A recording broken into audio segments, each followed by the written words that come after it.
goddamn Yankees. All they had to do was just not go there. I'd rather the Guardians. That's all.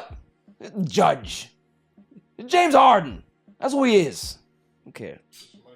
Yeah, get your money back. Yo, Beth. That shit crazy.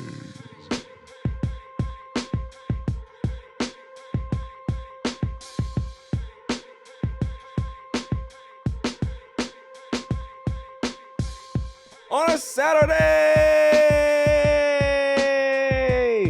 Welcome to the All Even Podcast. My name is Barry Grant Jr. You can catch the show on Instagram and Twitter at All Even Podcast. You can listen to the show on Podbeam as well as Apple Podcasts, Google Podcasts, Spotify. I'm all over the place. Catch me on TikTok at All Even Media as well. Mr. 10K, about to be 11K. Make sure you subscribe. Go to YouTube, subscribe. Claw is actually in the building today. Claw, I've missed you. I'm not gonna lie to you. I have. Talks, conversation, speech. I get it. Jets suck. Is that why you're emotional? No? We broke the streak, baby. That's it. That's all that matters, baby. We broke the streak. We won the game. Is that why you didn't show up? Because the Jets were bad? I've been in a fucking cave. You know what's crazy is that I've enjoyed doing Jets Watch without you. I have. The fact that you've done that without me is so disrespectful. But I'm gonna let you slide. Yeah? You know. Happy to see everybody here. Everybody looks good. Fucking mature. Very. Everybody got nice attire and shit. Everybody got checks. I didn't get no paycheck for the past couple weeks, but you know, who cares? It's a good. Call my dog dumb. You want to take an off pod topic? There. Call my dog dumb in my absence. I've heard about it. It got back to me. I got to shape up. I don't know why you thinned up. You should have kept it full up top, but whatever. It's your business. I don't want to look like Chuck Norris. You look like Chuck Norris. What's wrong with Chuck Norris? I don't want that type of look. You want to look like who's my man? What's my man? Action Jackson's name? Carl Weathers. Yeah, give me the Carl Weathers look. I don't want to look like Nicolas Cage in Con Air. I don't want to look like that. Why not? That's good. I don't want to look like that. You look like a Jamaican Jim Uso. What? Whatever that means. Okay? A Jamaican. Yeah, whatever that means. I didn't want to do that. Okay, so yeah. It was good to see you though. You look good. Thank you. I haven't had a haircut in months. The reason why I haven't cut the hair is because of the Mets. Obviously, I said that no matter how it ends, if they win the World Series, we cut it. If they lose before that, we cut it. So you know what happened? Yeah, they lost. Shohei said, it wasn't Shohei, and that was wild crazy just now. You gotta relax. You know what? That is a good segue to just move on to Jimmy, the super intern. What's up, Jimmy? How you doing? How's it going? Yeah. Pretty, yeah. Been watching Shohei do some of that. You've been gambling a lot. I've been gambling too. Yeah. You're just pulling up to people's houses randomly and just gamble and leave. You gotta get a bet in. Yo, gambles anywhere, bro. Yeah, it's just wild crazy. Like I just, Yeah, I mean. You know, you got like chronic masturbators. He's a chronic gambler. Like I saw a video today. It wasn't a porn. Whoa. Whoa. That's what I'm saying. It wasn't anything crazy like that. It was a live like concert outside, and this girl is on stage singing, and everybody else is having a good time, and there's this person in the front that's going to town on himself. Oh man. Like in public. But I don't think that he's like all there, so they like people didn't want to like mess with him, you know what I'm saying? But it was just I think he's all there enough. Yeah. So hey, look, Olivia Rodrigo. That's crazy. But yeah, that's crazy. I mean, it's sensation. No matter how I guess whatever it is. Silent Assassin is here. Listen, we have been riding for weeks. Okay, me and the Silent Assassin. Nobody else.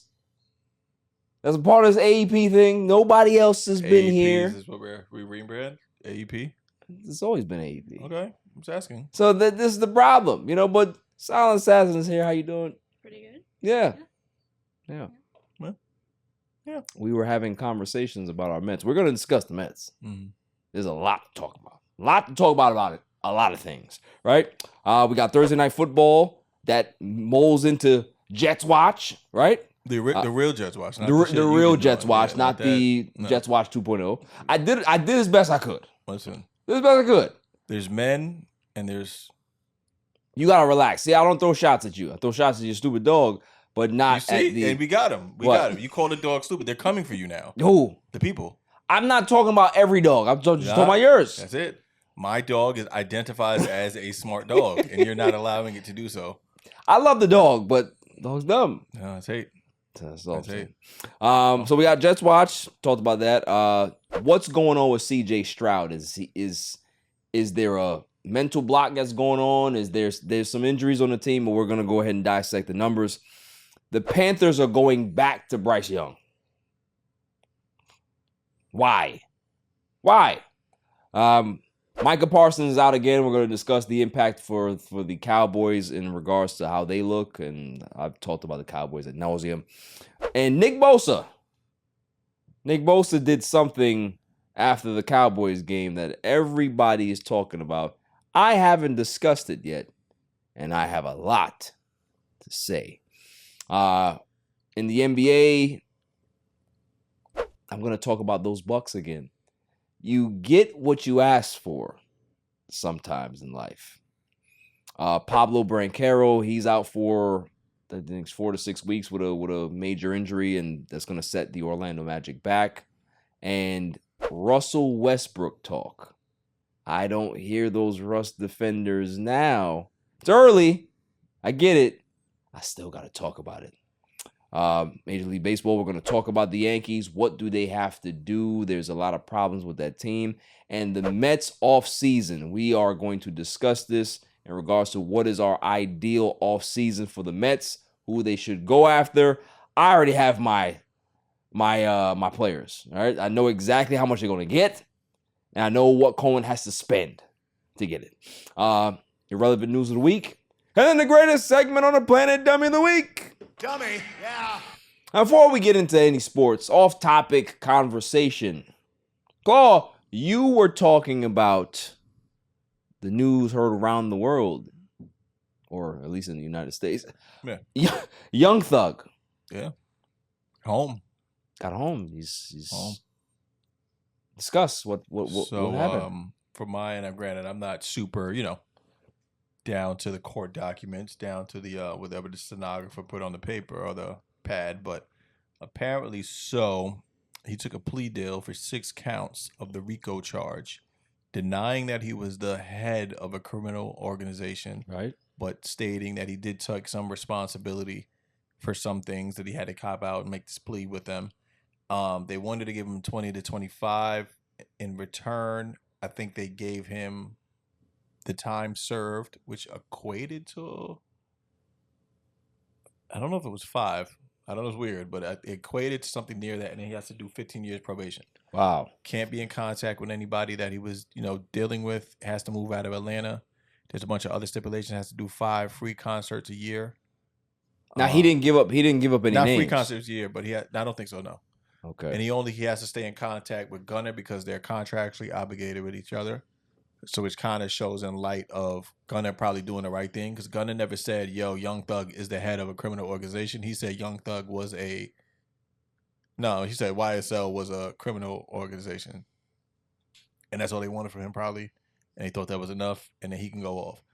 So realistically, whoever put that together was like, you know what, get him out of here. He's cool. He really has nothing to do with it, and go from there. But, shouts to Young Thug's team, man. Good lawyer. This trial has been a shit show. No, it's been shit-tastic for months, and they've been the prosecution's been holding evidence and just throwing shit out there, misholding evidence, not giving the other defense time to review the evidence before they present it because they're supposed to. 2 judges later, it was just drawn out. Realistically, you thought this was a Fed case, the way they were bringing out the R word as far as RICOs and shit like that, but I don't think it was something that was that, that solid. You know what I mean? It took longer than it needed to. 10 months. Yeah, it began in January of 2023. Yeah, this shit's been going on That's forever. wild. He's been in jail the whole time. which is trash. There's a lot of hysterical moments as far as the Woody and everybody else, but it worked. That is wild. I just I wish him best. I mean, he's a dope artist. I think him having his mindset and being behind the wall, puts you in a space of just like, all right, like there's more to life than this, and get into his creativity. I think he'll benefit from it. So salute to Thug, make it home. Yeah, they said he pleaded guilty to 1 gang charge, 3 drug charges, and 2 gun charges. It's not bad. He also entered a no contest plea to another gang charge and a racketeering conspiracy charge, meaning that he decided not to contest those charges but could be punished as if he had pled guilty. That's crazy. Wow. I mean, look, man, it's an interesting. This has been one of the most interesting trials in modern history, honestly. Correct. You know what I'm saying? So this is just kind of like one of those attrition situations that it got to a point where I think both sides were kind of like, "Come on now, but what are we doing here?" You're right. Like they wouldn't send him home. Like, we're just going around in circles at this point, basically, and getting nowhere. Yeah, and people just getting upset and at the end of the day, I think it's something that it's behind everybody. It's just move forward. I mean, there's another case that's about to take over, which is the Diddy case is coming up, as well as the Lil Durk, which is a crazy one. That one, I don't know. You going under for that? Yeah. And while we're on the topic, it's like it goes to show you like what you rap about really like puts you in the light. Like there's bars that he stated like, yo, like they use that in trial. It's never such and such. It's your people that snitch on you. If he snitch on you, it's already too late. Don't even go to the lawyer type of thing. He's saying these things, and it's like, damn, are you really that close to the lifestyle that you can't create records and have a career based off of just records? Do you really have to connect it all to talk about the shit you had to do or go through in your neighborhood? Like, is it that or maybe that's just the music? Like, I don't know. Maybe I've always known like people that's like, it's like that, but I'm not touching that right now because I'm focused over here to get this bag because that's why I do it for. Like, I don't want to bring here over here. What's the point? It doesn't. You're at that point you're blurring the lines. Right. Like you can't do both. Right. Like someone taught me one day, it's like, yo, you can't be both. If you're gonna be this, then you're gonna be that. But you can't. Trying to be both never works for anybody because it's just there's certain things that you can't do. You stay on one side of the street, or you going on the other side of the street. You play in the middle, you're gonna get hit by a car. That was good. That was good. I ain't gonna say it. I was gonna say something derogatory, but I'm not gonna say it.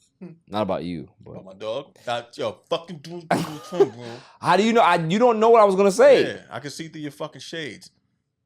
That's hate. That's hate. That's wild hate. I meant that shit too. Yeah, that's wild hate. But yeah, I'm not even gonna say shouts to the young thing. Listen, the trial is over. I guess he got the verdict that was okay for him because he's free. Got to take something. So, moving on. 4 days out, people.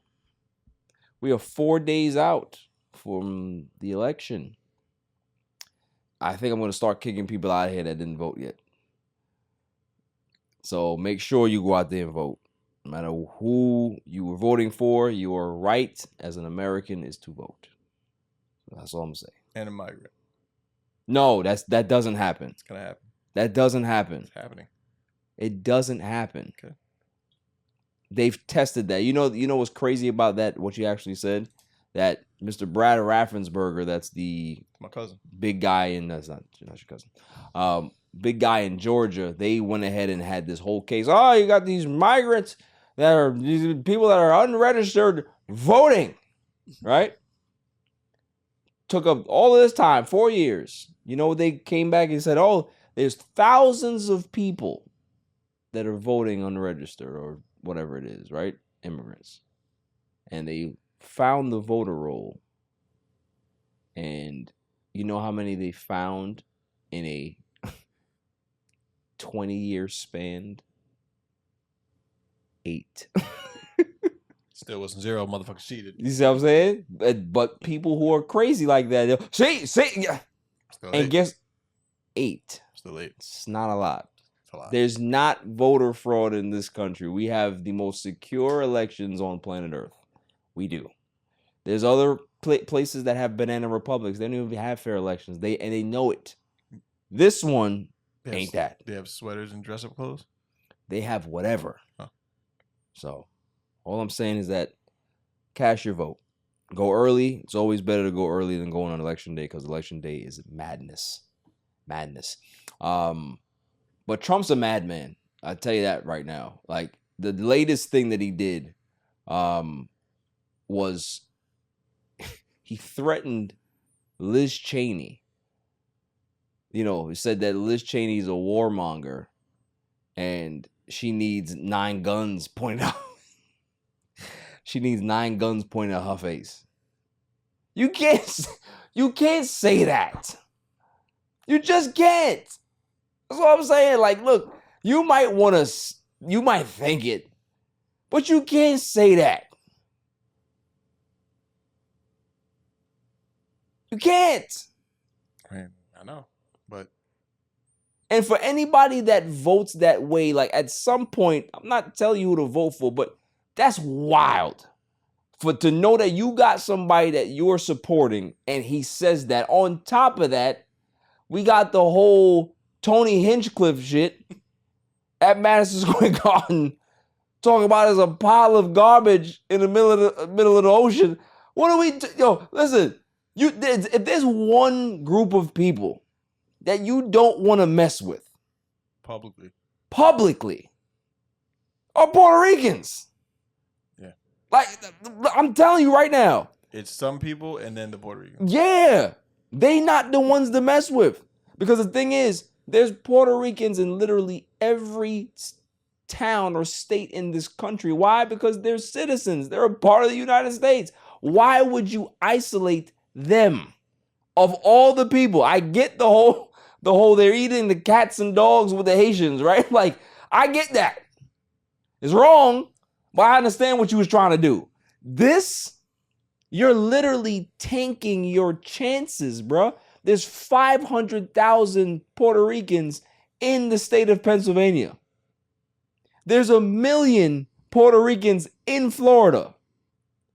There's 1 million Puerto Ricans in Texas. There's 1 million Puerto Ricans just in Brooklyn. Facts. Just in Brooklyn, not Queens. Every battleground state has Puerto Ricans in them.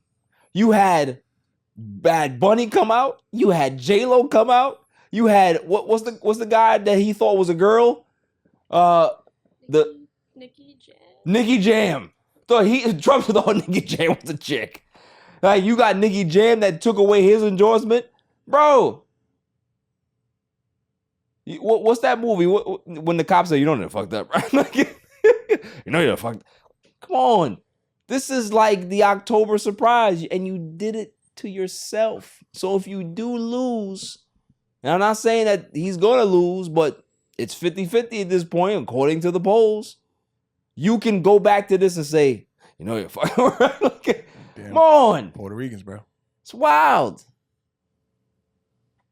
So, like I said, cast your ballots.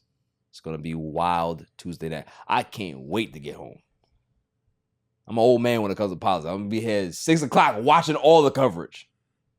This is better than Super Bowl for me. Shit never ends on the day anymore. It's like a 4-week thing. It never did, though.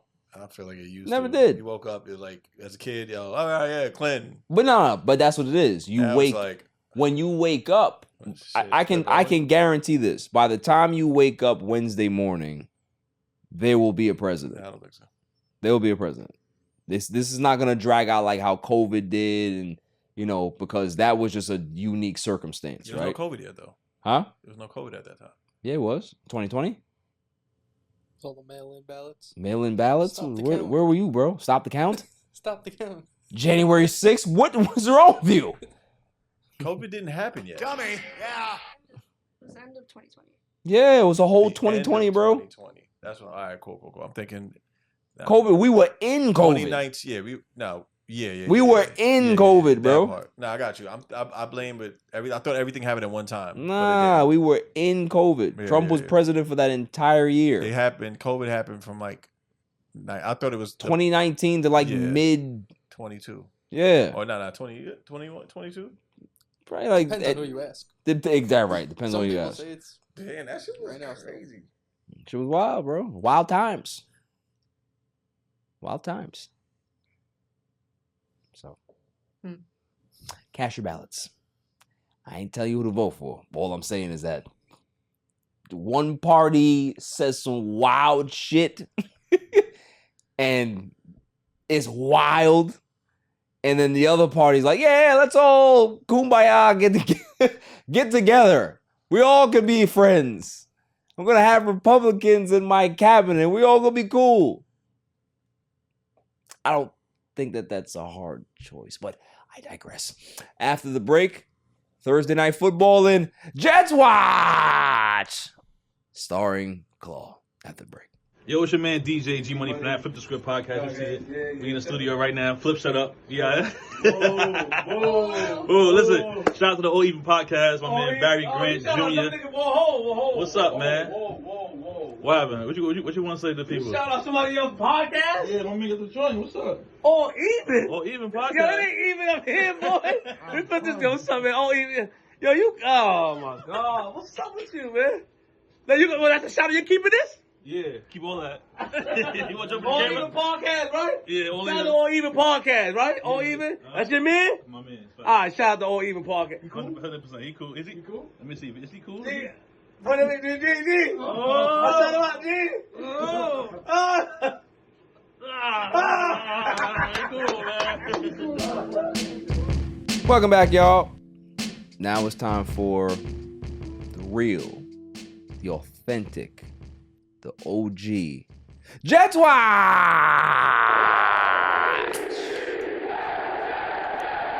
We back, baby. Claw is back with a segment. Jets win.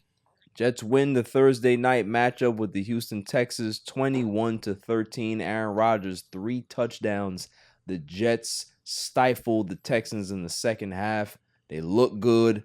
Hassan Reddick was a disruptor. But take us through that game. Obviously, there's ebbs and flows of emotion, how it started and then how it finished. I mean, it's like, I was able to watch a Jets game the week before with super intern over here. Yeah. Popped out on me, took a break out of his gambling schedule, found me in the cave I was in. And, he sat there, he watched, and I showed him the roller coaster that is a Jets game, right? You start off with hopes. You start off with everything being cool. We're looking good. Okay, we have hope. All right, nightmare. Wait, we're coming back up. Things are getting better. We got to stop. Da-da-da, fucking nightmare. Everything's going great. Everything's cool. Nightmare. And then you just die unhappy because at the end of the day, it's like, what are you going to do? Like, we had it won. Oh, yeah, that's right. We lost. And that's always the common line. So I'm watching this game yesterday and everything, feels good. Usual. Like, it's the Jets game, anybody I know who is a Jets fan, it's the first series, we get the ball 3 and out. It's always 3 and out. We never just go out there and just fucking get a first down, 3 and out. Then the defense comes out. Defense gets appalled a little bit. Might do a little something, stop them, penalty, give them a first down. Then on the next one, we get the ball back. Then we actually do a little bit something on that one. And it's a whole process. We actually start working the ball around. They do a trickery play, which we haven't seen all season. Nice little end around back to Malachi, Curly back to this. Boom, touchdown. What happens? He fucking drops the ball before he gets in the end zone. Open, nobody next to him. How would that happen? Oh, wait, what? You're a Jets fan. It's just what you expect. I couldn't believe it because I was like, everybody was calling me like, bro, did you see what the Jets did? I said, what do you mean what they did? Did they score? Yeah, they scored, but they didn't score. I said, what do you mean they scored, but they didn't score? So I seen the play, and this poor kid gets the end around, is out, right? Has a great run, and drops the damn football before he actually crosses the end zone. Like, how dumb do you got to be? That's one of those things that if he wasn't a rookie, they cut him. Yeah. But the fact that he is a rookie, he'll get another chance. And there's space on the depth chart because I think Lazard's out 4 Yeah. games. I don't know if anybody else has heard, but realistically, we'll see what happens. I mean, he's had a bad camp. He had a bad preseason. There's a lot of promise, but I don't know. Some kids are not like ready made for the league right away. They need to they gotta sit for a little bit. So year 2 maybe guy, he's year one of 3 those guy. guys. Yeah. So, but after that, you sit there and say, man, you ready to do the Jets thing? Is like take your hat, bunch it up, throw the shit on the floor, pick it back up, Right. and then throw it again, and then you're ready to go. Come back out to have it, and start moving in a different direction. Beautiful catch, Garrett Wilson. There's something to see. OBJ catch style, even a little bit better. That was a catch of the century to me. You said it. I can't find a better catch that's better than that. No, it's a lot. I watched it all day today. The degree of difficulty for that catch, because mind you, it's over his right shoulder. He's not stopped. He's going to the ball. He has to grab that with one hand, secure the ball, make sure he secures it going down to the floor and gets a shin down in bounds to be able to get that touchdown. Like, even the rest were just like, yeah, he got to be out. He's like, yeah, he's out. He's out. That type of work, that type of dedication only shows you that kid is going to be a problem. And He's this special. is the thing I told people. I said, once you get Devontae, you can't guard both of them. There's no I don't even think that many teams have that much depth chart as far as in a cornerback safety position to guard that style caliber. Your top guy has to go on one of them. Well, I mean, it's kind of like, last year when you had to guard the Miami Dolphins. Mm-hmm. That was difficult. Mm-hmm. When you got both of those guys playing at a high level. And one of them no one can keep up with. That's what I'm saying. He's burning everybody. Yeah. Throw it over the top. So, outside of that, and then granted, Brees had a few glimpses, and it just started clicking towards the end. I do say that the defense front line is looking more powerful than ever. I mean, Reddick, hey, listen, it was worth the wait. It's the type of pressure that we weren't getting before. I feel like the secondary, once it gets to the middle and the secondary, the plays just fucking fall apart for us as far as defensively. Right. Secondary looks kind of weak. But I'm not gonna lie to you, bro. The Super Bowl, I've already seen the Super Bowl for the Jets for me personally, was with getting Devontae Adams. That was a pipe dream. And years ago, we used to put Madden fantasies and all that shit and Madden franchise leagues. And that shit alone is just something that's just like, damn, bro. I can't even make it up. Here's a question for you. If the Jets don't turn around their season, but they're not bad enough to be a top 3 draft team. Uh-huh. Do you see Aaron Rodgers coming back? I don't know. I don't see Aaron Rodgers coming back. So no matter what happens, you think he's done? I think these past couple games weighed on him. I think the Father Time is weighing on him. The glimpse that you got when he ran, maybe that was the turning point for him, but something just said, you know what, fucking, I'm ready to go. I'm just gonna leave it all out here. I think this is it. But I don't think I agree with that. I just tell you. I mean, I'm looking at the facial expressions. He's just a bothered. That's him. I feel you. That's always been him. But it looks more shit like that is different when you're older. Well, I mean, you have choices now. You allow something to really ruin your day. I look at it a different way, Claude. I think that people have not given Aaron Rodgers the grace that I think that they should have gave him, because coming off an Achilles injury, having that special surgery that allowed him to be able to recover in half the time or whatever it was, right? You still have to try to get back into game shape. And to be out of football and not playing football for a very long time, especially the quarterback position, that's a hard thing to kind of just step back into. So I think what you're seeing out of Aaron Rodgers, especially over the last 2 weeks, is that he looks a lot more comfortable than he has the entire season, which means that going forward in the next 4 to 5 games, he's going to be more Aaron Rodgers than he's looked the entire season. Because as the season goes on, he's going to keep improving because he's going to be a little bit more healthy. What do you think their final record is? Your point of view. What do you think it is?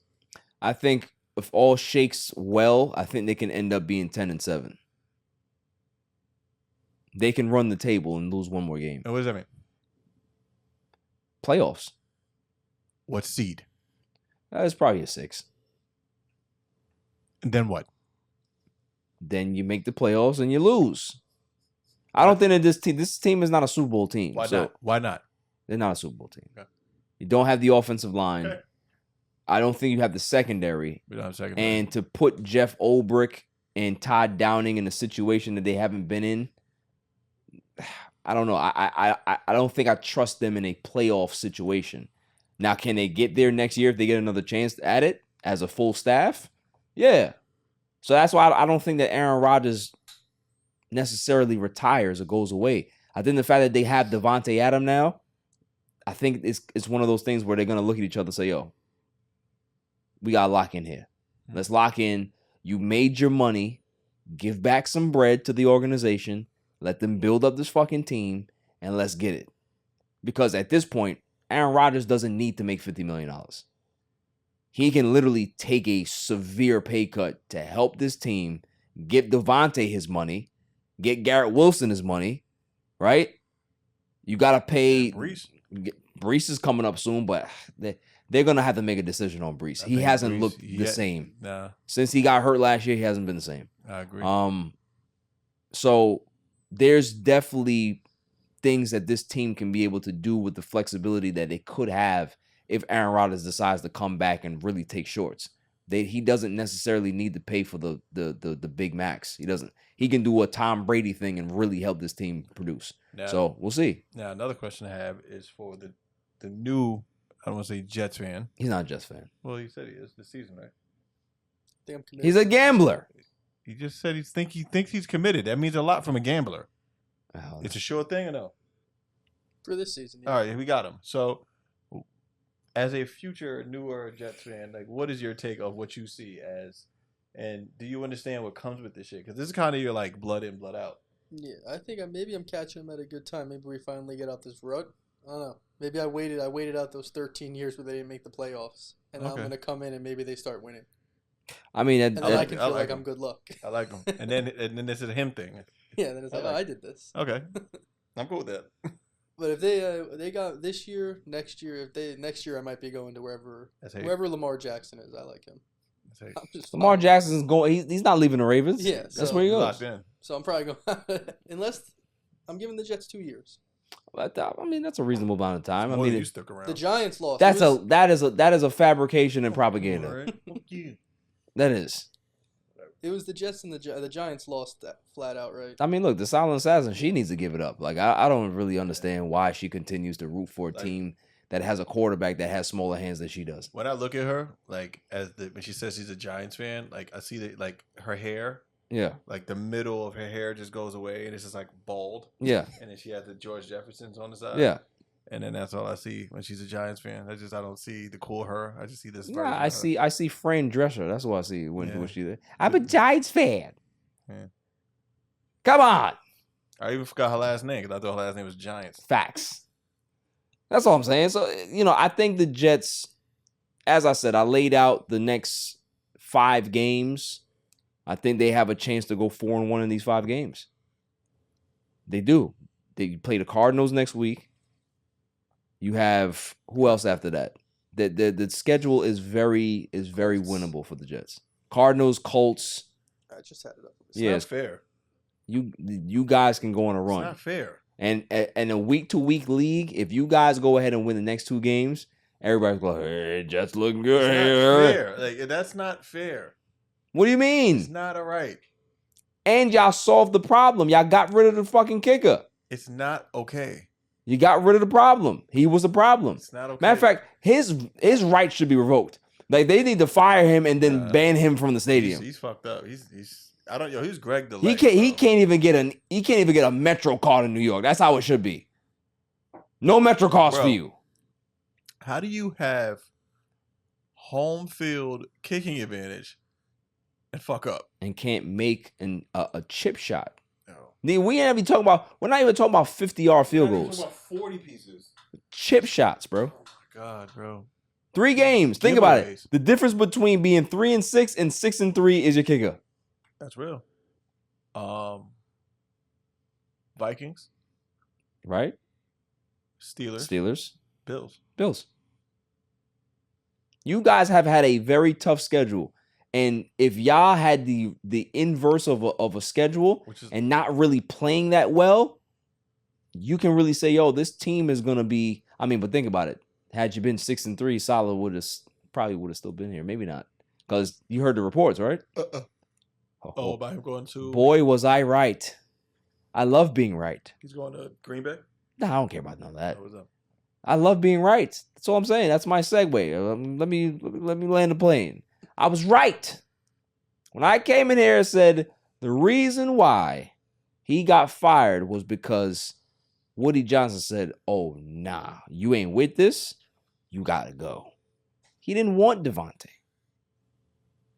That was his thing. He did not want Devontae Adams on the team. Because for whatever it was, it might have been a power struggle between him and Aaron. Obviously, they've come out publicly and say, hey, we cool, bro. But as a head coach, you don't want to lose leverage to the quarterback, and now you don't have any say. Because you end up being Mike McCarthy at the end of the day, right? You have no say in what's going on. So I think he was really trying to angle Devontae not getting here. And Woody Johnson was like, oh, nah. You don't want him? Okay, cool. Okay, cool. Thank you. Then called him like 2 hours later. You got to go.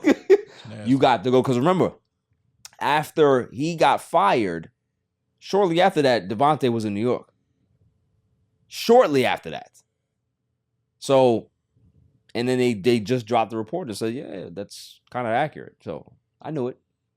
I had a little source and a little birdie that told me that was going down. So, I was right. That's right. Think you're so cool, huh? I mean, when you're right, you're right. That goes into my next segue, though. What is wrong with CJ Stroud? Offensive line wise, they haven't been playing that well, that consistent, although Joe Mixon has looked really good. Joe Mixon is a really good running back. But he hasn't played well. I mean, against Green Bay, they lost 22-24. He had 86 yards passing, 58 passer rating. Against New England, they went in a blowout, so you can understand that. 192 yards, 3 touchdowns, and a pick. But Indiana, they win that game close, 285. Looked a little bit like himself, but then he struggles against the Jets. So think about this trend here. Bad game against the Jets, good game against the Colts. Bad game against the Green Bay Packers, good game against New England.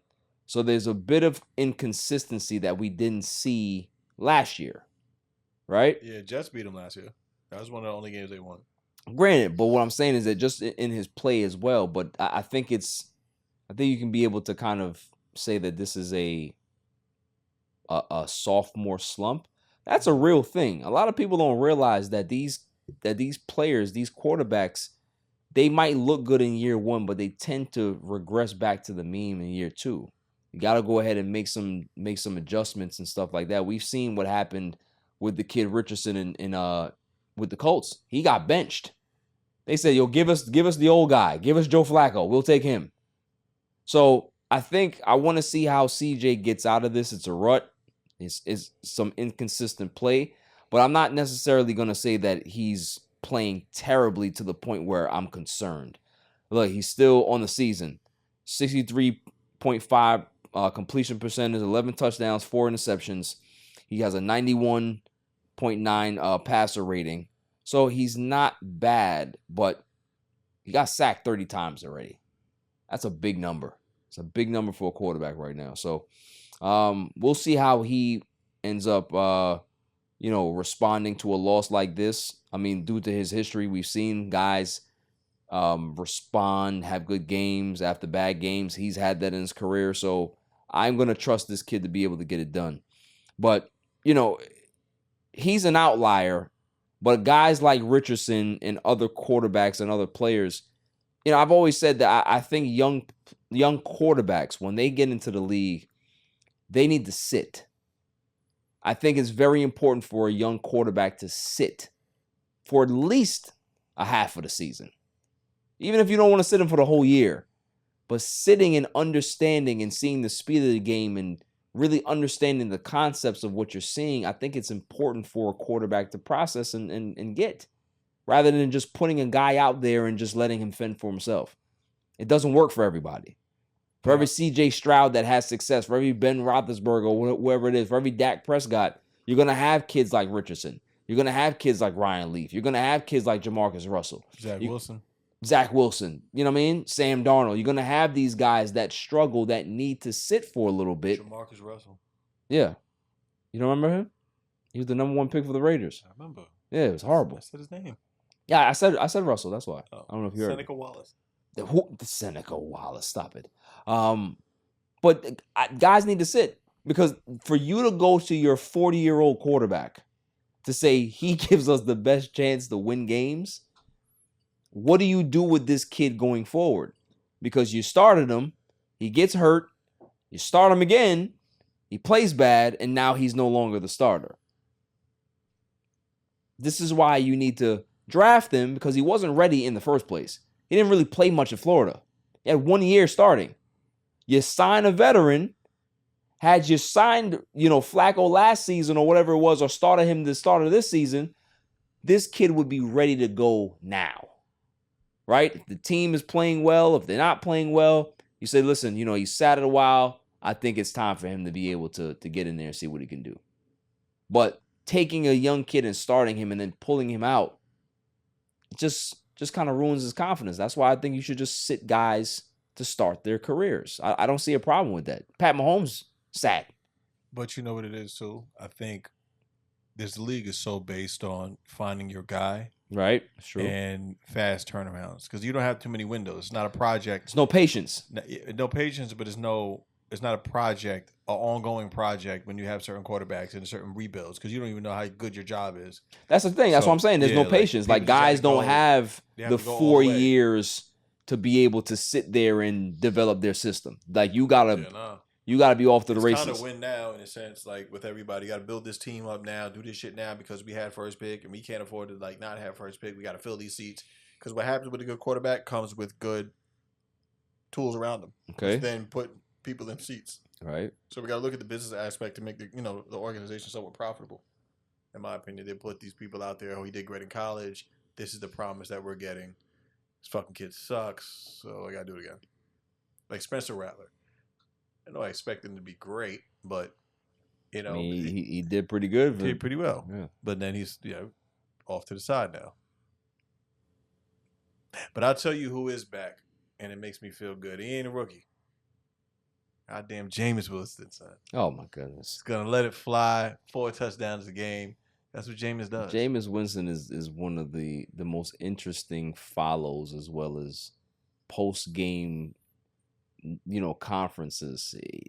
I can't wait till he's retired and he's going to be a fucking preacher. That's what he's going to end up doing. Nah, he's got to be the guy to talk. He's going to replace Jim Brown.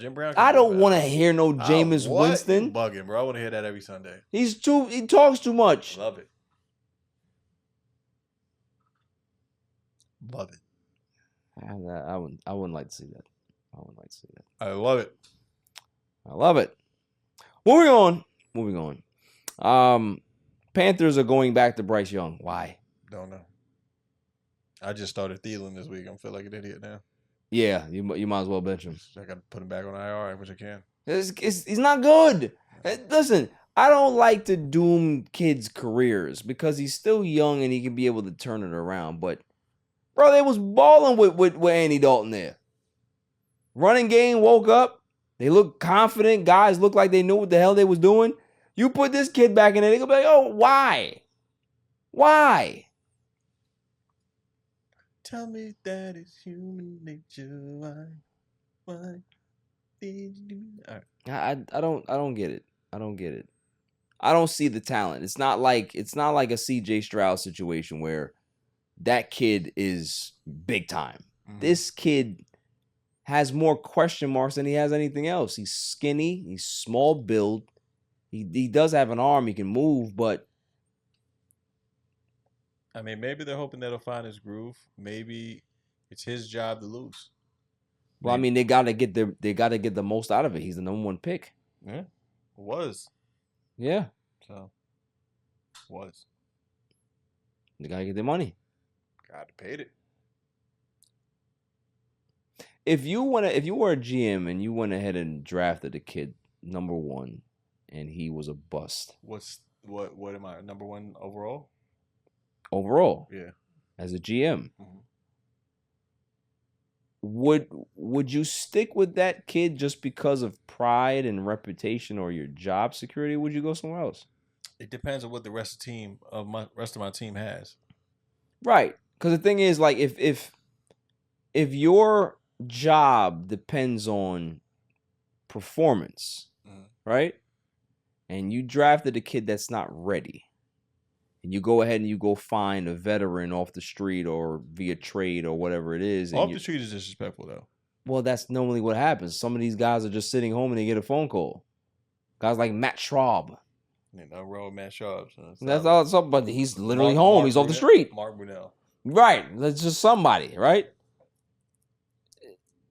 If you go ahead and find a veteran and start winning, doesn't that save your job? No. So it doesn't save your job. The project's still a failure. Granted, wins are wins, and wins are what they have to be. Is the quarterback developing in this situation that we can actually get our money's worth to be at what it is? You still gotta. It makes sense having a guy to come in and player coach him. I think player coaching is the thing that really gets some people, the cut across. But in all actuality, some people know how to do what they know how to do. Like Lamar has a success because he knows how to get away from shit. He knows how to move and create plays with his legs. All right. He never had no big homie back there like, hey, bro, take a snap. Don't take this snap. Don't do that. Like, he's out there just shaking and moving. I don't even know who the fucking backup. I think the backup was a nobody, too. I think it fits their system the way their team is ran and coached. And who was there before? Was Flacco. You know what I'm saying? So it was like, imagine how that was ran that type of way. For him is a whole other opportunity. Like they go ahead and get blown out by the Denver Broncos the last game. And he was 24 for 37, 65% completion percentage, 224 yards, 2 touchdowns, 2 interceptions. Like, you come back in the game and you still throwing picks. What's wrong with you? Oh, but Bryce Young. Oh, yeah. Over the 5 games he played, man got 5 interceptions, 2 passing touchdowns. He's rubbish. But what are you going to do? Bench him.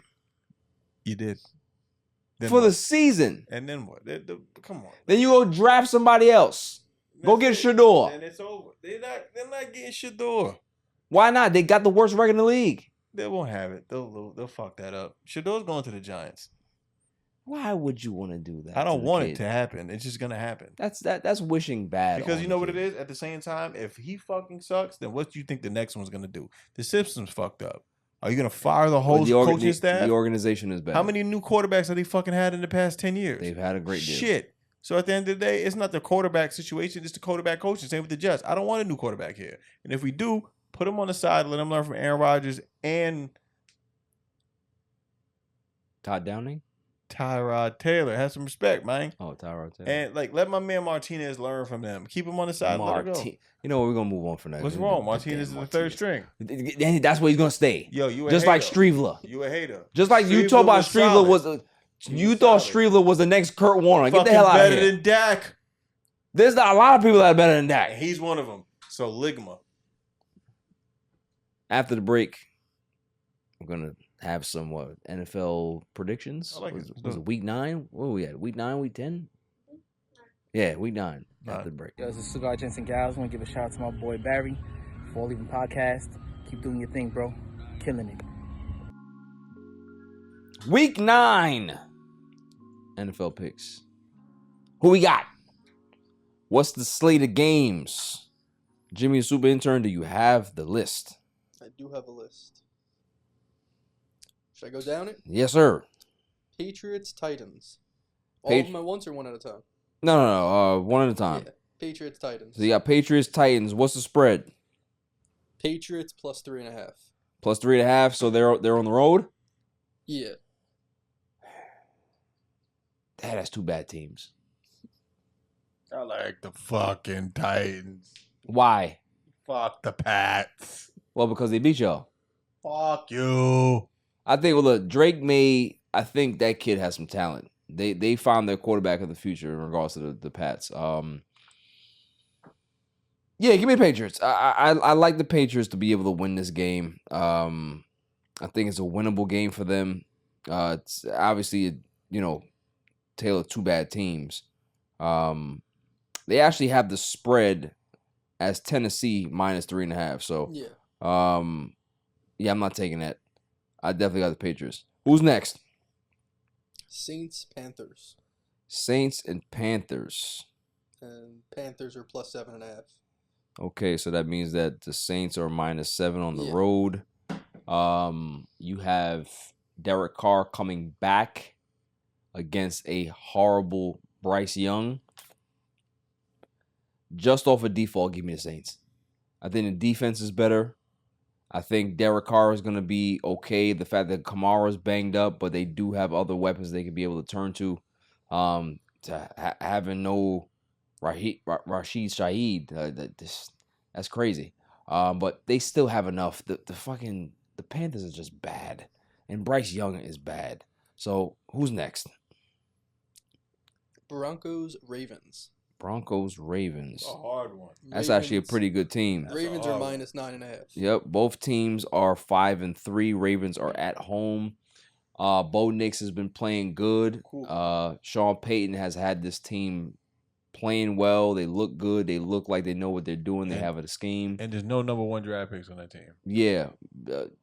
Ravens are coming off a bad loss. We're talking about a bad loss to But they got DeAndre Johnson. They do. They do have DeAndre So that should Johnson. help out. But realistically, I'm going the other guys. I got Ravens. I think Ravens, they're gonna blow them up. I think the Broncos got something different going on. I think we're at that point of turnaround. Sean Payton doesn't coach losers. Yes, he does. No, it doesn't, bro. We hating. Who's next?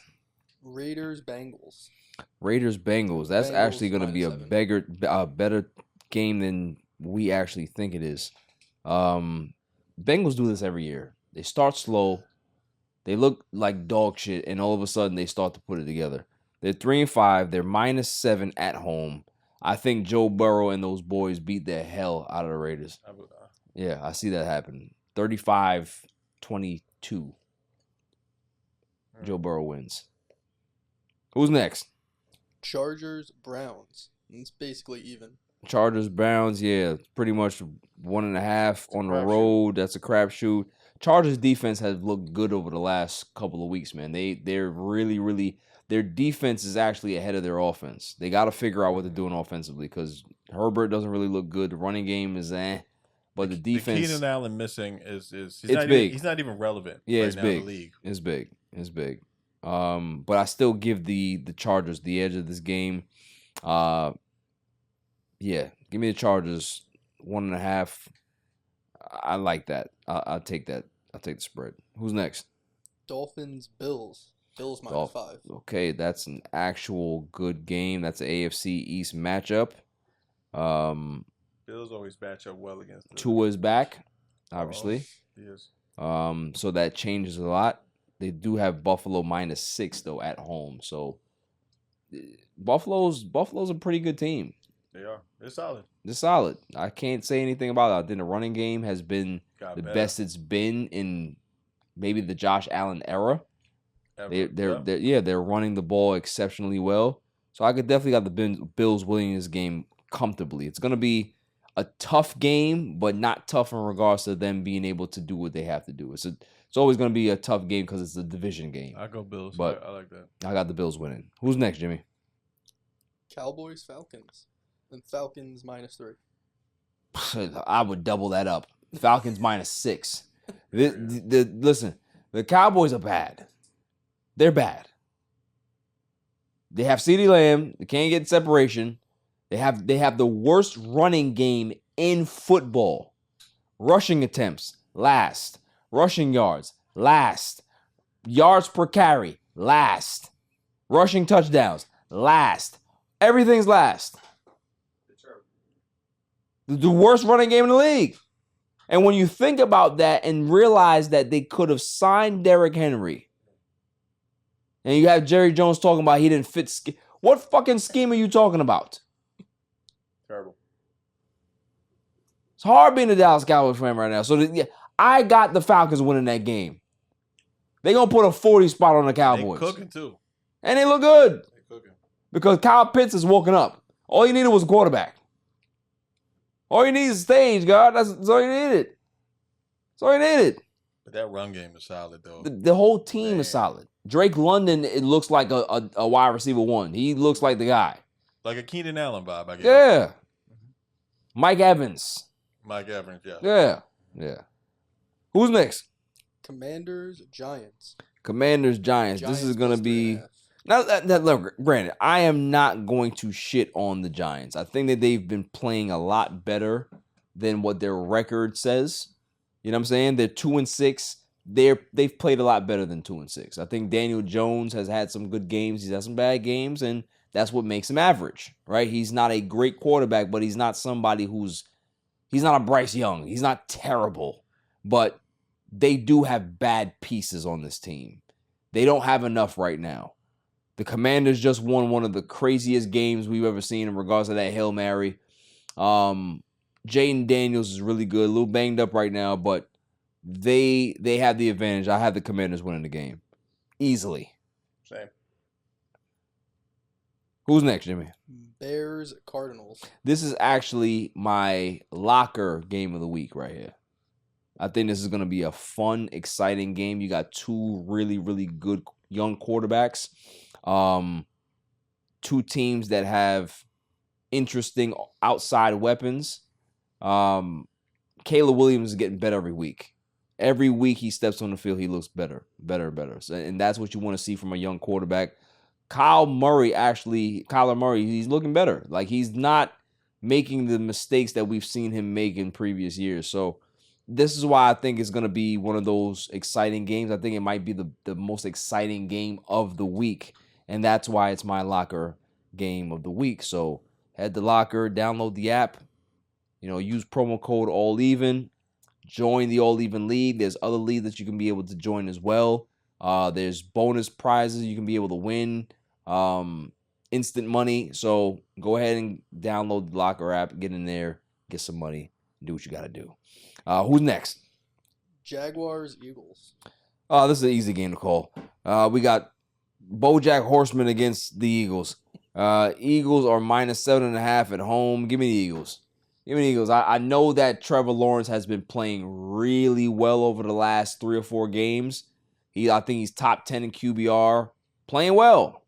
So I'm not going to say that he's not doing what he has to do, but, I got the Eagles winning this game. Although we have Doug Peterson coming back to Philly after he was shown the door. I have the Eagles winning. I don't want them to win, but I think they're going to win. Who's next? Rams, Seahawks. Ooh, it's a good game. Is that an NFC West matchup? That is. That is an NFC West matchup. I like that game. I like it. Seahawks are at home, but Rams are -1 on the road. Man. Give me the Rams. I know Puka Nacua is a little banged up right now. They said he's going to be fine. Banged up his knee in practice, but I like that team, man. I like the way Stafford is playing. I just like the fact that Cooper Kupp is back now. They're a lot more dynamic on offense. Their running game is going to be able to be opened up. Pause. Yeah, give me the Rams. I think the Rams are just better. And they got a better run game as well. They do. But the Seahawks are good too. Don't get me wrong. Geno Smith is doing his thing, but I like the Rams. Who's next?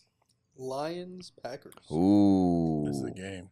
6-2 Packers against 6-1 Lions. Lions are on the road. Detroit is -3. Now, does this game,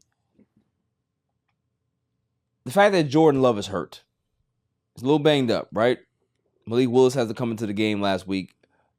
If Jordan Love is okay to go and 100%, this game is a lot more interesting, obviously. You have two good quarterbacks going at it, two good coaches, two good offenses, two good teams that are going at it. But if he doesn't play, I think Detroit rolls them. Like, rolls them. Detroit's the best team in the league. Without a shadow of a doubt, Detroit's the best team in the league. You know, if you're talking about a complete team, they're the best team in the league. Hands down. I think they have the best offensive play caller in football outside of Kyle Shanahan and Sean McVay. I'm with you. Ben Johnson, who should be the next Jets coach, I've called it. You know, he's been phenomenal. So give me the Lions to win this game. Absolutely. 100%. 100%.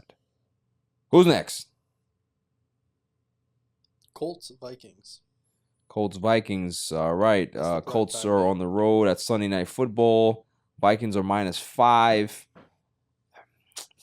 Damn, Joe Flacco's back. Light him up. I know you're going to go Flacco.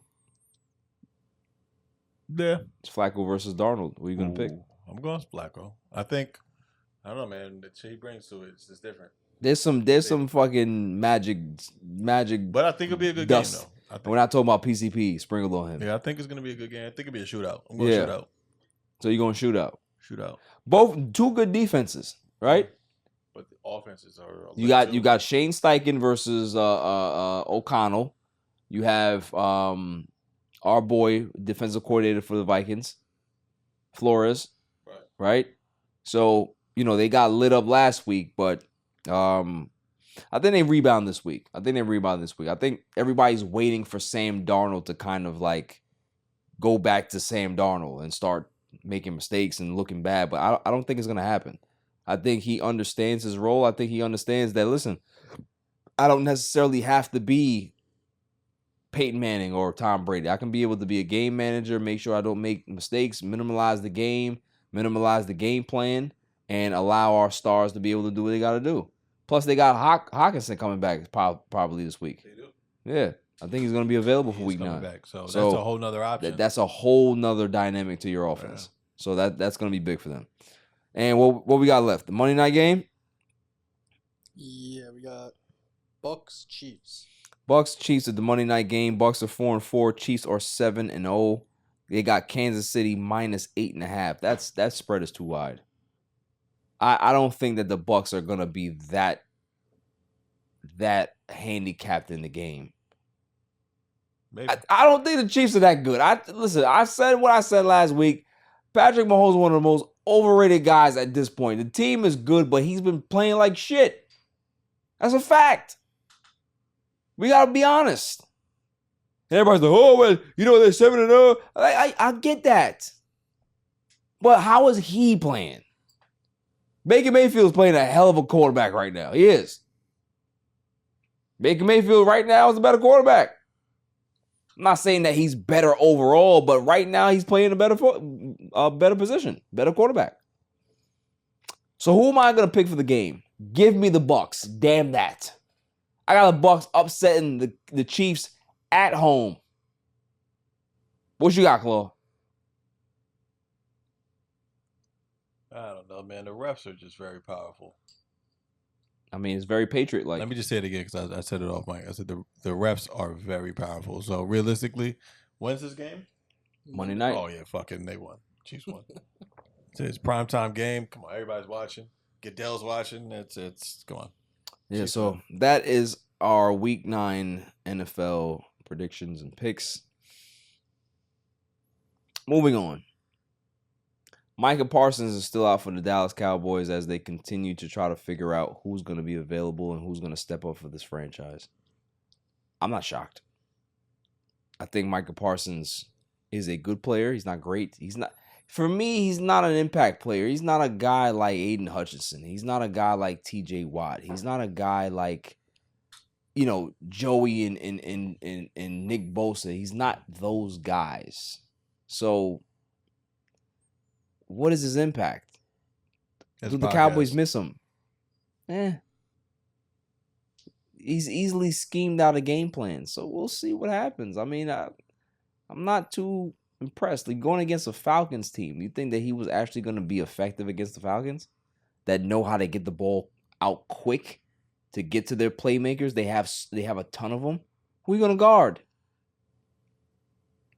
Trayvon Diggs has a slight tear in his calf. So who are you going to guard? Deron Bland ain't back yet. Who's out there? No one. So you're going to be down 30 points, and then that's when Dak Prescott is going to say, oh, let me go ahead and get these cheap little 2 touchdowns and make the game look closer. That's what he does all the time. He's the master of the garbage stats. There was a quarterback years ago back in fantasy. He used to play for the Jacksonville Jaguars. Remember his name? Blaine Gabbert. Blaine fucking Gabbert. Trash. Rubbish. Even with an Allen Robinson. Yeah. Trash. But man was putting up fantasy numbers crazy because they was always down like 45 points. So you have to throw the ball. You see his stats today in the game: 450 yards, 3 touchdowns, 3 picks. Come on now. We've seen this act before with Dak Prescott. Enough. I've had enough. Moving on. I saw something, and obviously we didn't have the show to cover it, and I didn't want to go to TikTok or X or IG to discuss it. I like to discuss things here. After the game against the Cowboys, 49ers are on the field. Brock Purdy is out there. The running back, what's his name? Garetta? Whatever ninth running back they got over there in San Francisco. Not gonna matter. Right? So, and then, so Brock Purdy's talking to the announcer on the field, and here comes Nick Bosa. He has a white hat on. It has gold lettering, so you can't really see what the hat says. So you're not really paying it too much attention, but he goes into the camera and he's pointing to the hat. And he goes away. So obviously, during the press conference, reporter asks him the question, what is the hat? And Nick Bosa says, oh, well, don't really want to talk about it much further, but, I'm paraphrasing here at this point. It's a special time. Kind of left it like that. Didn't want to expound on it further when the reporter asked him, so do you want to expound on it further? So no. There's backlash and outrage everywhere, right? And for me, I'm not going to criticize him for wearing the hat. I'm not even going to criticize him for the stance that he's taking to be supporting that side. You support whatever side you want to support. It's not my issue with you. My biggest issue is that if you're going to wear the hat and draw attention to yourself, make sure that you have something prepared for when somebody asks you a question. You're an athlete. You're an influencer. So when you put something like that on, people are expecting you to actually endorse something for whatever reasons. Ideology, right? Your whatever your ideology is, that's what you're going to say. Cool. He doesn't do that. So the first thing that I think about is that, okay, you're an attention whore. You want to go ahead and bring attention to this, but you don't have the courage to talk about why you're endorsing him. And it's no shock to me. We've heard stories about Nick Bosa even before he got to the league. I'm not shocked that he's supporting MAGA. I'm not shocked. I'm not even going to judge him because I know who he is and the type of people that he supports. But my thing is, if you're not going to say anything, then why wear the fucking hat? Right? LeBron James came out and endorsed Kamala Harris recently. Put a video out. Steph Curry, endorsed. Even if they were endorsing the other side, it's up to you to be able to say why. Because there's a lot of people out there, there's a lot of kids, there's a lot of people that are eligible to vote that may still be on the fence and they think that Nick Bosa is their favorite player. And they can be able to hear why he thinks that this is a special time. Because, before, it wasn't really, it's okay for you to be able to rock this now, is what he said, paraphrasing, right? But then there's another part of me. And we all know that other part, right? Where the wires start to fire off. And I'm just like, okay, well, he doesn't want to say because he doesn't fucking know why he's supporting MAGA. That's a lot of people. A lot of them. He can't articulate to you why. It's just a thing to do for the time. And that in itself is demonstrative. Because you as a person are going to support something and all the hateful rhetoric that's over there, but you can't tell me why? Says more about you than it does the hat and what it represents. If I ask you a question and say, hey, why'd you choose to wear those sneakers today? You'll say, oh, well, it matches my outfit. I like this shirt. It's one of my favorite shirts, so I like these shoes. I picked these shoes today. You're going to give me an explanation. But if I ask you again, why'd you wear these sneakers? And you're like, well, I don't really want to say because they're just special shoes. I'm going to look at you like an idiot. So that's the way I look at Nick Bosa. And I don't wrong him. I don't fault him. Hey, but for me, I feel that if you're going to take that time to, draw attention to yourself, have the wherewithal in your fucking brain to be able to say, this is why I'm doing it. Show some nuts. Because if you're the tough guy, Nick Bosa, right? I'm big muscle, I'm the pass rusher. But you can't articulate in the camera or to a reporter why you support something, looks a little weak to me. That's all I'm saying. After the break, my irrelevant news of the week. Whatever that is. Welcome back, y'all. Now it's time for my irrelevant news of the week. You gotta be kidding me. I mean, how do you watch the... they stink. Every week, I go ahead and I find some interesting stories to discuss. First story. U.S. airlines are now required to refund for a canceled flight. This is big.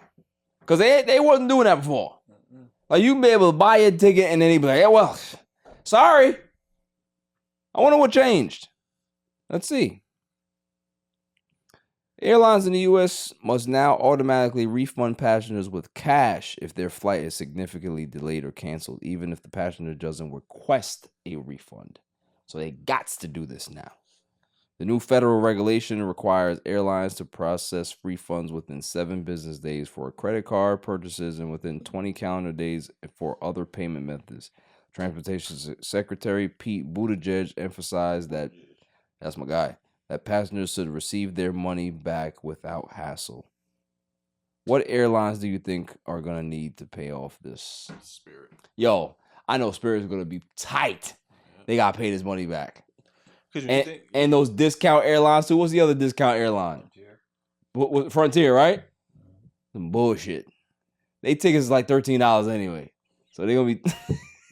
Yeah, my dad flies every time, and there's always like something wrong with the plane. I'm like, he flies Frontier? Yeah, he's like, oh, I got it for like $10. Not even kidding. Like, oh my because God. He has like a special disc. He bought like whatever how many flights, and like has them. They're discounted. Like a big package. And they flew through like a massive hurricane once, and everyone on the plane thought they were gonna die. And he was like, I didn't want to tell you this because I have like a big fear of flying. But he's like, the plane was like literally sideways. Everyone thought it was. So hold on. That was it. You have a big fear of flying, and you go on. It's like crazy. And you go fly on the worst one? Yeah. What are we doing? I think I tried to get a job with them pretty good.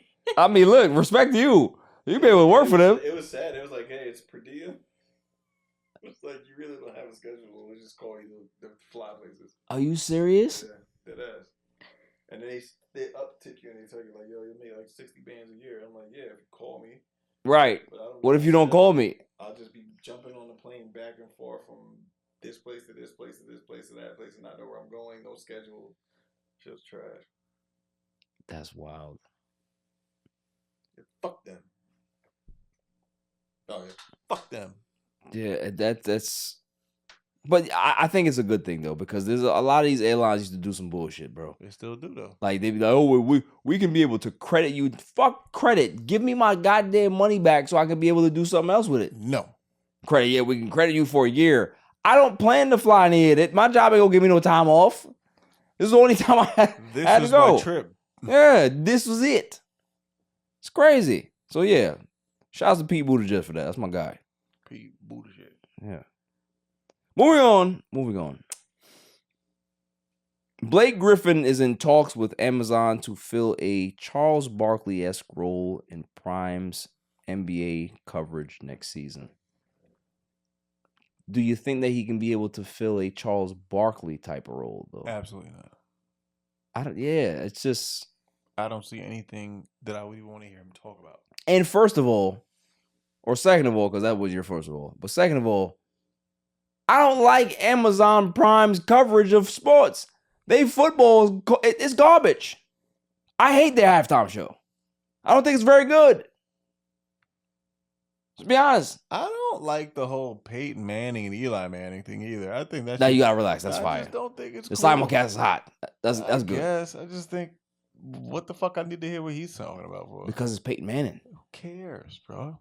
A lot of people care. Just because you don't, Eli because... was the better brother. No, he wasn't. Yes, he was. Made it work with less. You just a hater. Nah, I never hated that. Nah, it's hate. Nah, hate. Because it's one of those jet things that you have. It's hate. That's hate. That's hate on you. It's not hate. It's realistic. It's an observation that I have. That's your hate on me, bro. Well, whatever.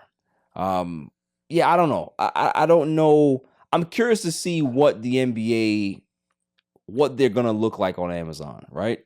What they're gonna look like going back to NBC. I need to see exactly. They better make sure they have that song back. That's all I care about. Make sure you had that. Yeah, make sure you had that song back, because that's what we care about. But listen, Blake Griffin, he's a funny guy. Is it gonna play in that type of dynamic and situation? I don't know, but I'm willing to give it a shot, because nothing else fucking Amazon does is right in regards to sports. I hate the coverage. It's boring. It's like Bob Costas covering the World Series. It's one of the worst things you can ever hear. It's terrible. Absolutely terrible. You know what was good?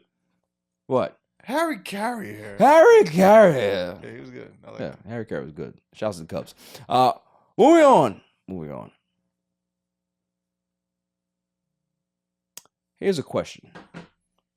And it's not really a post or a story, but I saw a story and I found it very fascinating, and I'd like to discuss it. If you have a child is of age, we're not talking about like of age like 18, but obviously this is like an adolescent, this is a teenager, and you are friends or friendly with another parent that's in a neighborhood that has a child of the opposite sex, and these two people, or two young people, are friends or love interests or whatever it is, and you're one of the parents that has the girl, and the boys ends up in the room of the girl, right? Do you have the right to put hands on that boy? Pause. Just because maybe certain rules were broken, if you did have any parameters.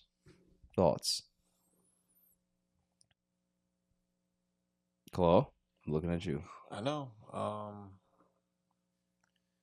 don't know, bro. Be honest. No. That should answer your question. Some things you don't belong, and some things I don't belong happening, and that's it. This is not.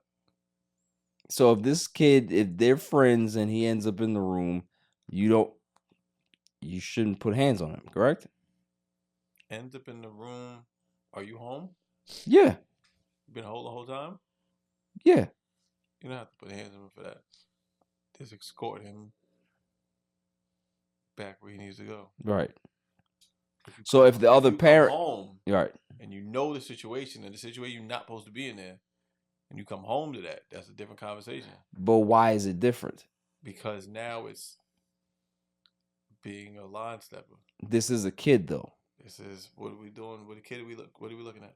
Talking about 15, 16 years old. Ain't nothing kid about that. That's sex. What do you mean? That's but how do you know that they're having sex? They're just in the same room. That doesn't necessarily have to be the situation. They ain't playing Parcheesi. Look, there's plenty of kids out there that Silent Assassin's dungeon. There's plenty of kids out there that have friends of the opposite sex that they're not doing that. Certain things, there's limitations. Right, I get that, but does that give you the right to put your hands on somebody else's kid? In your house? Yeah. Nah, I don't agree. I think if you're in a place where you shouldn't be and you already know the rules of the house, and I'm sorry, you're in a place where you shouldn't be and you know the rules of the house and you're not supposed to be where you're supposed to be, ain't no question to ask. You wouldn't do this shit if I was here. Why are you doing it now? Silent Assassin, thoughts? No, I think you just kind of pull the kid out the room, tell him Pull come back. the kid out the room. I'm not. Well, have him like, come on, we're going outside. You're not coming back, and then you kind of have each parent kind of has a conversation with their kid and be like, yo, this is not happening again. Can't. Right. Gotta hang outside. Jimmy. That's it. Honestly, I kind of missed the beginning of the conversation. I'm a little lost. Oh, that's perfect for Jimmy. This is the only thing I've missed. It's fine. No, it was about if you had a kid and this kid had a friend, they're around the same age, this kid is in your house, you're telling the kid that they should not be in the same room, you end up finding that kid in the same room, do you have the right to put your hands on that kid? I mean, I don't think I would, probably. I guess maybe you have the right to. I think you can choose to, I guess. Depends, I guess, kind of. Okay, so we're kind of... I think, like, beating the kid would be, like... We're kind of split. But I think you could, like, agree grab him, beating like, the pull kid. him out. Depending on what they're doing is a different thing. But again, I just gave you the scenario. You're not catching them in... Right, they're not naked. They're just in there. He's in the room with the girl, but the rule was you should not be in here. Respectfully, I think, as a Silent Assassin said, you kindly escort them out. That's what I'm saying. But that means putting hands on them. Like, yo, my man, you're not just getting escorted out, you're getting... But even still, I don't even think that's necessary, because the thing is, you're now opening up a brand new issue with a parent. Because, yeah, my son might have broke the rule, right? And we can have a conversation as adults about that. Once you start putting your hands on my kid, that's a different conversation that we're going to have. Because now you're assuming something happened without knowing for sure if something happened. But someone else at certain jurisdictions that people have over certain situations, if something happens in my house and it wasn't intentional as far as you feeling that you were targeted, if you knew what you didn't, you knew you were doing what you shouldn't have been doing, then you broke the laws of my house. Your parents have no law at my house. Correct, but at the same time, this is a child that we're talking about. And children need to have, you need to have to talk to them to make sure that they understand things. But physical punishment for something like that when you don't know what happened, I don't think is the right thing to do. Because at the end of the day, if you go ahead and beat up my kid, right, or do something to my kid, ruffle my kid, the beat up shit is crazy. That's what I'm saying. Well, that's the scenario that I posted. Oh. If you put hands on my kid, I'm gonna put hands on you now. So now this situation is going to get so blown out of proportion because you jumped the shark, putting hands on my son when you didn't have to. You could have had a conversation with him and said, "Look, my man, we had this conversation already, so now I got to take away your privileges. If it happens again, I'm going to have to, now you can't come in here at all. Your privileges are completely revoked." But for you to step over a line and put hands on another person's kid, that's wild to me, is what I'm saying. I get you. I think the idea of putting hands on somebody, in your sense, is a physical abuse. Like, that's what I'm talking about. My point of view is... yeah, you broke the law. You broke the trust. My man, look, my man, come on, you out. Yeah, like go. That's fine. But go ahead. Yeah, no, that's fine. That's what I'm saying. That's fine. And it may require. I'm pushing you forward. I'm not pushing you. I'm not throwing you. I'm not aggressively shoving you are escorting him getting in you the fuck direction. out because now I'm on. It's a whole different game. I'm not giving you the third strike and you're out. It's you didn't do it. This gone. Right. And now you show your kid that this shit ain't tolerable. Right. So now your ass is grass because at the end of the day, you're not respecting the house of rules. So nobody comes here. Yeah. And that's that. That's fine. But going to go to hands, if something's going on, that's a different conversation. Right. That's because you don't know what the scenario is. That's what I'm saying. You don't like they're just there. Right. So you're assuming that something bad happened because you're projecting. Right. But that doesn't give you the right to put your hands on anybody, kid, is what I'm saying. Oh, I get you. So, that's the conversation. We'll see what happens in regards to what people say about this. But if that was your kid, what would you do? And that's me. Like, people handle their stuff a little differently, but that's a different issue because now you're opening up a whole brand new set of problems. But it's like, but they hit the other aspect. It's the consent, right? Hey, such and such is coming over. You're not home yet. Such and such is coming over.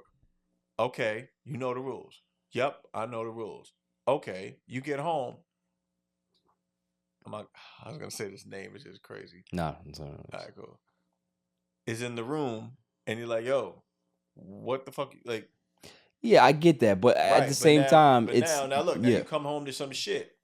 You don't know if there was consent.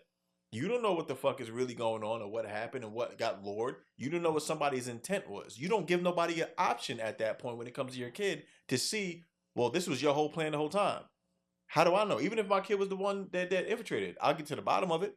But at the same time, you're not going to give somebody a third party or option. I get it. To do that. I get it. And then at the parents' cost, even when we was younger and we was in those scenarios and somebody's father came home and you was in the crib, that father has the right to raise hell.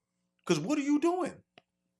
Raise hell, but at the same time, even in that situation, you still don't have the right to put your hands. I feel like that's a today's time thing because that's what the world is. But realistically, that's someone else's space that you're in that you had no business being in, and if you cross a boundary, there's repercussions. Very true. But the one thing all I got to say about that. The one thing that I would say in that situation, whether it's our time or this time, is that these are kids, right?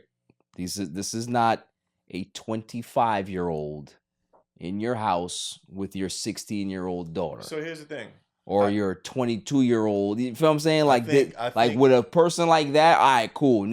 Now you coming in here with intent. But if we two kids and kids mess up all the time, I'm not going to kill you about that. I'm going to talk to my kid and say, listen, now your privileges are revoked. So whatever happened. But this stops today. You, my friend, right, are kind of the problem what's going on in today's culture with today's children with that mindset. Okay. And I say that for the reason that these young boys, primarily young men, the ones you're talking about, these children, are the same ones doing these drills in the streets, right? And getting told by somebody of an older caliber, quote unquote, the OG, big homie, telling you, yo, go put in that work. And they put in the work. Why? Do you know why? Because there's a slap on the wrist from them and they come home in 2 days. But why would you think that it's a slap on the wrist? Just because I'm not putting hands on you doesn't mean that the parent is not going to put hands on you. But literally, they're literally coming home. They're coming right out after doing some wild shit because that's the way it's set up, especially in New York City. They're coming right out the next day. But again, you're not realizing that I'm the parent of some other kid. Okay. I'm not putting hands on you. The parent, your parent, is now in trouble with that parent. So are you putting hands on your kid after this whole shit? That's a possibility because at the end of the day, you're now breaking trust of what we talked about and what we had a conversation with another family. Because God forbid, I am now responsible for your actions. You're not responsible for your actions because you're a minor. I'm responsible for that. So I can be able to get in trouble, which means that now we have a problem. I don't have a problem with that father or that mother because we had a conversation. I have a problem with you because we had a conversation. You said that I wouldn't do this and you broke my particular agreement. Now we have problems. You ever saw the movie Kids? Huh? You ever saw the movie Kids? Yeah. That's insane if that shit would happen. Why? It's the same story. Ain't no parents there. It's the same story. How do you know? We didn't see no parents and kids. Not one. You didn't watch it good enough. They were there. Not one. They were there, or they left their kids in charge. And what happened? Telly came over and like butterscotch. None of these kids were old enough to be in charge. That's all I'm saying. So the moral of the story is that don't put your hand on nobody else's kids. Because if you put your hand on somebody else's kids, they're going to put their hands on you. And now we're going to have different situations. It just don't make sense. You can be able to discipline somebody without actually putting your hands on somebody. That's all I'm saying. Moving on. Good conversation. It's good. Is that the last one that I have? Oh. Yeah, we can talk about this. No.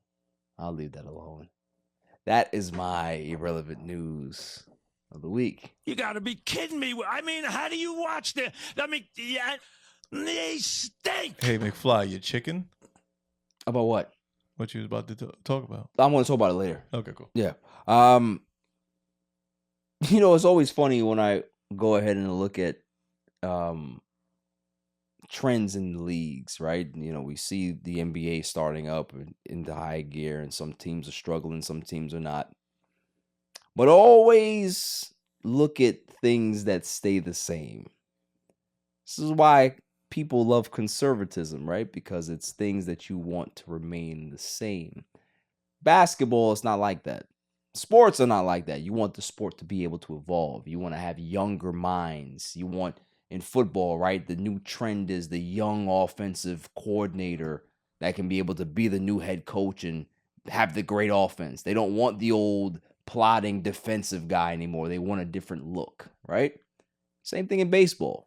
They now have the pitch clock. They now have this. They want certain different dynamics in the game to draw more people in. They don't want things to be the same. Same thing in basketball. The game is changing. More threes are invested into the game. It's a faster game. It's a more wide open game. There's more triple doubles in the game, right? But the one thing that stays the same is certain decisions that certain franchises make, right? They end up seeing some guy that has some marginal success in his career. They say, oh, we could be able to put him here and have that happen here. We want that. We want what he has done for the whole tenure of his career. Well, the Milwaukee Bucks, they get exactly what they asked for. Doc Rivers is one of the worst coaches in regards to X and O's and motivation out there. But yet he continues to get job after job after job after job. He was on the Boston Celtics. Then he left Boston because they were going down, and he went to the Clippers. Then he left the Clippers and then went to Philadelphia. Left Philadelphia or got fired from Philadelphia and became an analyst. Then he actually figured out a way to get Adrian Griffin out of the coaching chair, and he became the head coach in Milwaukee. Well, now he's in Milwaukee again for almost like some tenure now, and they're still playing bad. And on top of that, they go ahead and they signed Darvin Ham to be their lead assistant coach. The guy that the Lakers said, we hate. We hate him. He didn't prepare.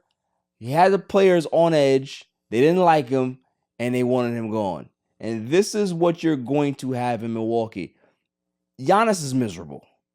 Dame is playing decent, but the team does not look good. And my thing is that, why would you continue to sign up for this? Why do teams always do this to themselves? They see a situation where they have a good team and they say, oh, you know who we need?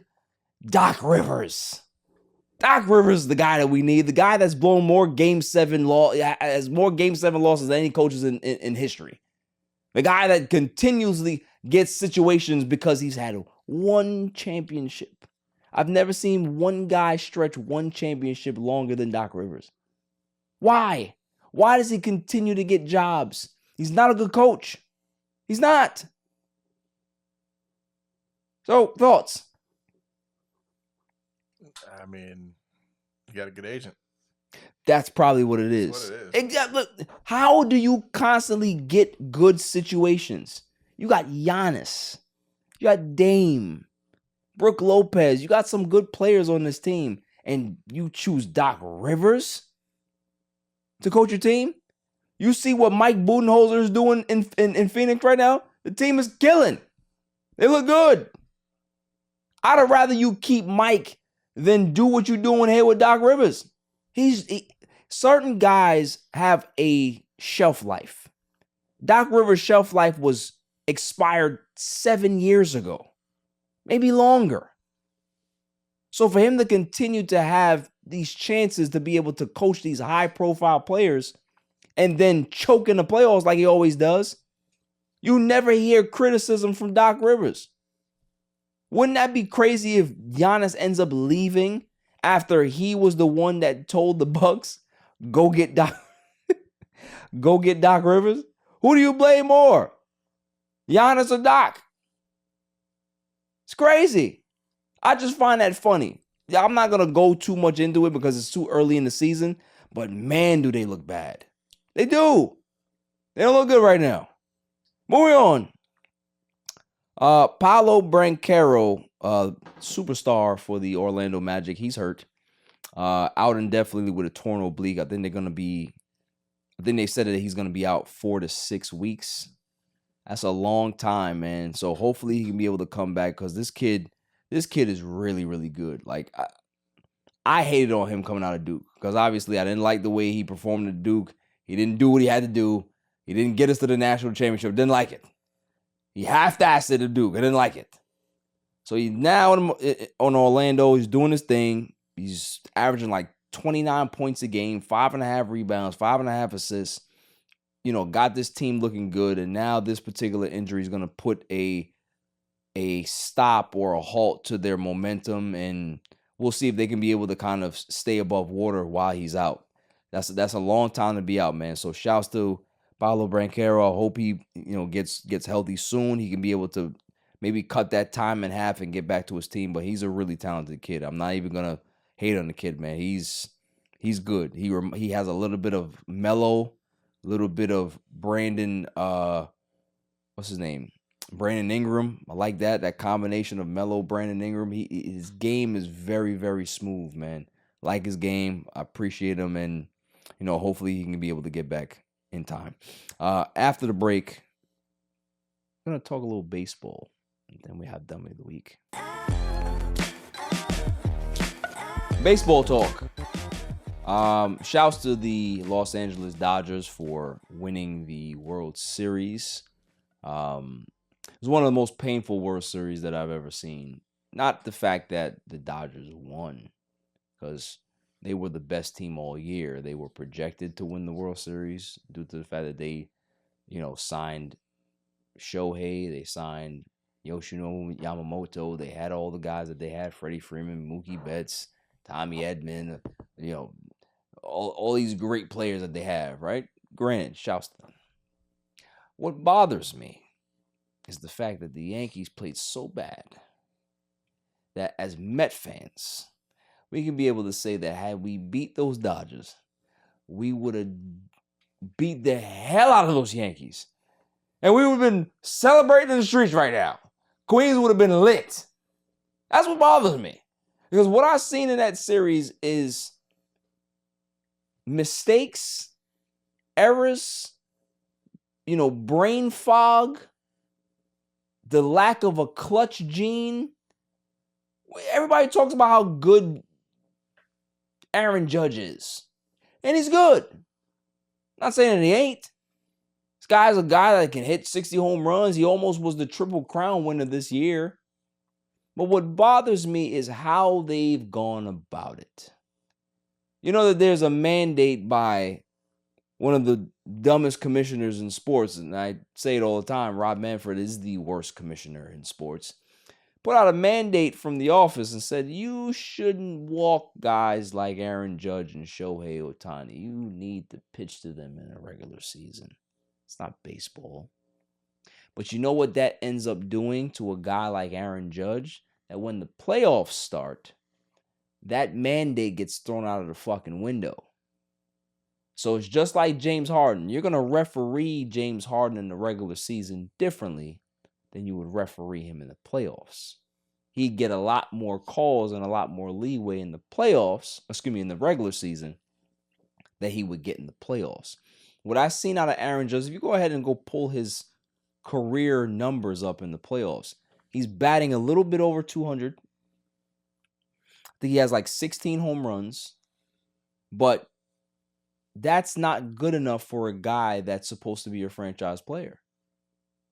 His numbers are worse than A-Rod's numbers, and even A-Rod led that team to the 2009 World Series. So you can't even say that he's A-Rod. He's worse. So what are you paying for? What are the holes that they have to fill? Well, they might lose Soto. They're going to have to replace their first baseman. I think that Gleyber Torres is gone. Garrett Cole has an early opt-out.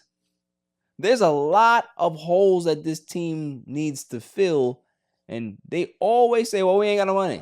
We don't want to spend over a certain amount because Hal Steinbrenner is cheap as fuck, right? So you're willing to possibly have to upgrade this entire team, but the biggest problem as well is that they're keeping Aaron Boone. We've seen the decisions that he made in the series. It was horrible. How do you keep a guy like that? Now, again, granted, it's a catch-22. He made the World Series. That was the monkey off their back. They haven't done that in a while. 15 years. But the decisions that he made inside of the World Series shows you that you need to make a change. The other thing to me is that a lot of baseball fans and a lot of Yankee fans that don't want to admit that this team was flawed. They were bad. They didn't have situational hitting during the regular season. They had two guys that carried the team. Stanton was hurt the whole year, right? He showed up in the playoffs. I ain't going to say nothing about Stanton. But they don't have enough. They didn't have enough in the regular season. But then what happens in the playoffs? They get the Tigers. They get the Cleveland Guardians. It's an easy road.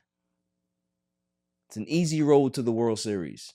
So you look like you're world beaters against those mediocre teams. But then when you go against a team that's super elite like the Dodgers, yeah, you start to make mistakes.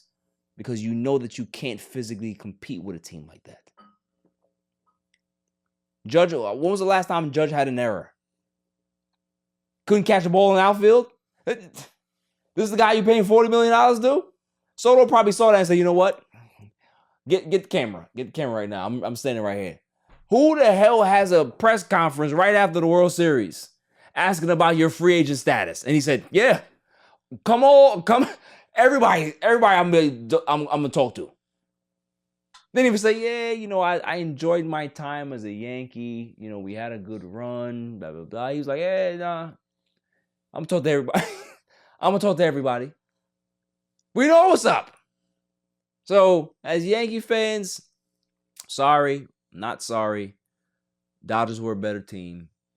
The fact that you guys got the monkey off your back getting to the World Series, salute to y'all, but y'all have a lot of holes to fill. Moving on. Mets offseason. Now here, I need to have a conversation about this because there's a lot of different scenarios that we see out there, Silent Assassin, and you are the person to speak to. What is your ideal offseason for the New York Mets? Doesn't matter if they sign 10 people or one. What is your ideal offseason? The players I would want to bring back would be Winker, okay, Iglesias, and Minaya. Okay. Definitely locks for them. And then free agency, I would like Burns. Corbin Burns. Soto. And then at least like 2 top relievers. Okay.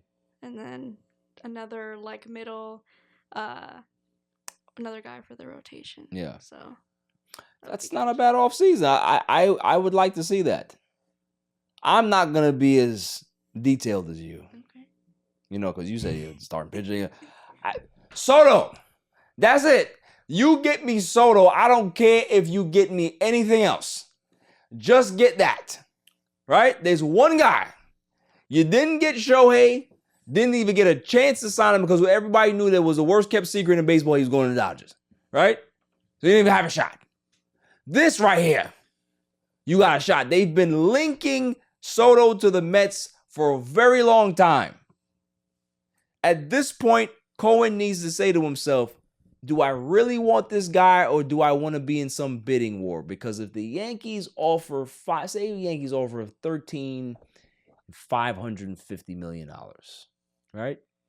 Say the Dodgers come in and say, okay, we'll give you $14,575. Now Soto's like, all right, cool. Like, we got some offers out here. That's cool. And then word on the street gets back to Cohen's like, yo, Dodgers offer $575, and they can be able to kind of give him a little bit more because, Shohei kind of deferred those payments. At that point, here's where there's this fork in the road. You can be able to match if you want to because you don't want to go over too much, or you can press the fucking nuclear button and say, damn that. I'm not going to give you no $575. I'm going to give you $625. I'm going $50 million over. There's no way you're going to turn me down. That's the Godfather offer. Cohen needs to give Soto the Godfather offer to make him say, all right, cool. He wants me the most. Mm-hmm. It's not about World Series for Soto at this point. It's not about MVPs. It's not about all-star appearances. It's not. He has a World Series already. It's about money. Mm-hmm. He wants to make sure that he secures his future for the next 10 to 15 years. Cohen needs to go get it. When you look at the landscape, great players that are in baseball, most of these guys are locked up. Most of these guys have long-term contracts because they understand that if these guys hit free agency, they're not going to have another shot. So they got to lock them up early, right? There's not very many times that a guy of his caliber, of a Shohei, of a Soto, Juan Soto, get to free agency. You have to strike. I don't care if they go get Nolan Arenado, Corbin Burns, the guy Tyler O'Neill from the Sox. They can get the sign back. They can do all of these things. And I'd be like, you know what? It's a decent offseason, but I'd be pissed off as hell. Mm-hmm. Because you went ahead and you danced around what we need. We need a big superstar bat in the middle of that fucking lineup. Because when you think about a guy like Lindor, how great of a season he had, could you imagine having a Soto in that lineup with him? Yeah, too. Like that's like what you said, but everyone I listed, like the guarantee needs to be Soto, and then everyone comes after. Right. But you gotta get him on. You have to. Yeah. Like this is like the. I don't know what if we can be able to call this like an inflection point for the Mets and the organization. This is the time where you're seeing, okay, we've seen how good this team is. They were 2 games away from the World Series. They could have possibly won it if they got there. You need to now finish the job. Mm-hmm. Leave no doubt. Mm-hmm. I had an emotional rant 7 months ago. Said his team was rubbish. I was wrong. And I admit that. I am not wrong here. As a Met fan, the last time that we actually went and got the guy that we wanted to get, that was Mike Piazza. We got him. We need to do the same thing for Soto. I don't care what it costs. As a fan, it doesn't matter to me. I'm not in Cohen's pocket. I'm going to still buy tickets and merch. I need Juan Soto in the building. When you get him in here, you don't let him leave. So whatever he wants, you give it to him. There's no negotiation here. This is not one of those things where the agent gives you a price and then you come back with another price and a counter price. No. He gives you, like, listen, hey, how does $585 at 14 sound? And that's his agent talking to Steve Cohen. And then Cohen says, all right, cool. You said $585? would you take 630? Take it or leave it right now. That's how I would do it. If you ask for 575 and I give you $50-60 million over, I need an answer today. Because ain't nobody else doing that shit. I'll even go 100 over. I'll give you 685. But I'll give you the 685. You got to give me an answer today. Like the second on this phone call. Yeah. Let me know. Get on the horn, whoever you got to call, but you ain't leaving this building. Damn that. I got the money. I have the money at that point. You're not going to leave this building. That's what I need to see out of these Mets. That's it. Pete Alonso, like you can go. Because we can be able to go sign Nolan Arenado, put his ass at first base, and put Vientos there. We don't need him. And on top of that, too, get DeGrom back. Get him back. Go call Texas and say, hey, listen, we pay 50% of the contract. Y'all pay half, we pay half. Go get him back. Make the big moves that you need to make. If the Yankees ain't going to be the Yankees, we'll be them. That's all I'm saying. When you seen Reggie Jackson get on the Yankees back in the 70s, it was box office, right? They won a World Series. That's what Soto is. He's blockbuster. He's box office. You need to get him. He's marketable. He speaks the language. He has a great look. Him and Lindor would be the dynamic duo of New York. They would. That's what I need. Leave no doubt. So, Steve, if you're listening, I love you. But you can't let him leave the building. You have to go $50-60 million over. And it doesn't even matter. Doesn't even matter. Leave no doubt as the Mets owner and get the player. That is my baseball rant. Hope it happens. Now it's time for the greatest segment on the planet, Dummy of the Week. Dummy, yeah. Every week I go around the room and I ask, who is the Dummy of the Week? Claude, do you have one, sir?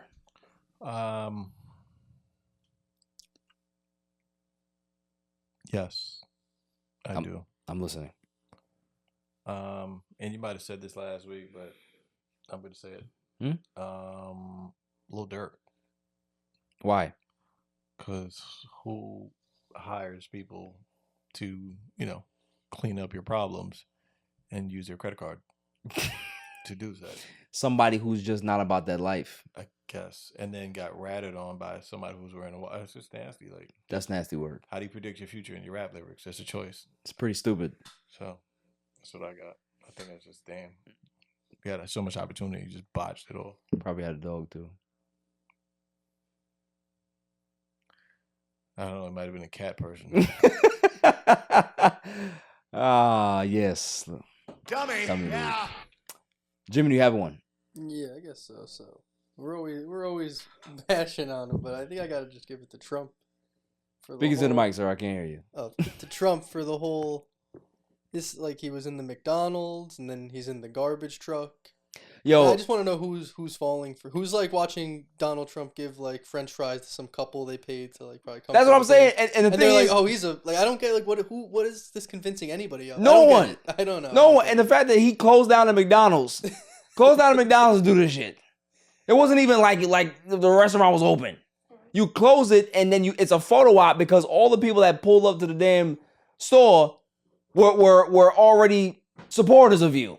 It's a whole act. And then the fact that he went ahead and tried to get into the garbage truck, did you see him almost kill himself going into the truck? He's like an old man. Yeah. He's old. Yeah, I don't get what it's appealing. Like, do people see it and they're like, oh, he's a blue collar guy like me? But it's like, he's not working at a McDonald's. I don't get it. There's nothing blue collar about Donald Trump. I don't get it. Nothing. So yeah, I agree with you. Dummy, yeah. Silent Assassin, who you got? I'm going with, remember Ray Gun? Yes. So she's back out here saying anyone that can dance better than her, she's gonna give them $10,000. And then she's out here doing her promo. It's like, look at these moves. And then she's doing like the stupid kangaroo poses. Yo, she needs to be banned from social media. First off, she's a scammer. Mm-hmm. That's what she is. She's a scammer. And the fact that you know what it is? what frustrates me about this country is that we can have people like Ray Gunn. We can have so many mediocre talents that can be able to earn a living in this country and have it. Just, like, what are we doing? Isn't she Australian though? Yes, but she can do it here. People support it here. The fact that she was able to get to the Olympics and it was a joke, I can't. How? That was crazy. Because obviously I don't know if it ever came out to be true, the whole allegation that her husband was like a judge into how she got into the Olympics. Right. And now people are like, oh, like, is the new judge like her husband, like, against in the competition? It's crazy. Yo. I just... Dummy, yeah. That made me upset, Silent Assassin. I didn't like that.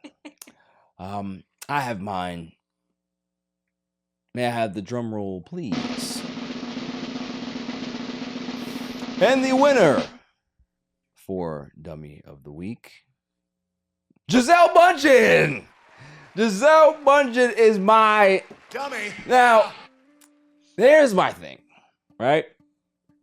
We've seen this play out in front of us for years. We had her say, oh, it's the football thing.